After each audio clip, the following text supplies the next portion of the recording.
ስለ ቅመሟ እህቴ እስኪ አንድ ነገር ልንገራችሁ። ይችናት ቅመሟ እናንተ ኢትዮጵያ ቁጭ ብላችሁ 24 ሰዓት እየደወላችሁ ብር የምትሉት አናታችሁ ይብረርና እንደዚህ ከኋላ በሽታዋን ተሸክማ ስራዋን ሰርታ ከወደፊት ለእናንተ ስለሳቀች ጤነኛ መስላችሁ ነው? አይደለችም። ከኋላ በጣም ብዙ ሰበብ አለ።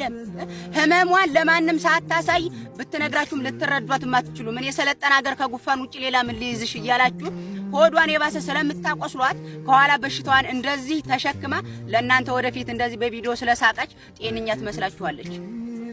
እናንተ አንዴ እኮ ኢትዮጵያ ማሰብ አትችሉ። እናንተ እኮ የለም እዚህ ያላችሁ ደግሞ ወንድሞቻችን በዚህ በጀርባ ካለው ቁስሏ እንደ ትል ተልትላችሁ ትገቡና ኋላ የባሰ ታነፍሯታላችሁ። እንዲህ ለምን?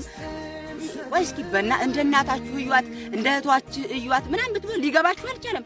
እንደማን ልታዩት ትችላላችሁ? እንደማንም አትዋት። ዝም ብላችሁ ቁስሏን ብቻ እዩላት። ከኋላ በዚህ በተሸከመው ቁስል እኮ ነው ግን ትል ሆናችሁ ምግቡ ታውቃላችሁ።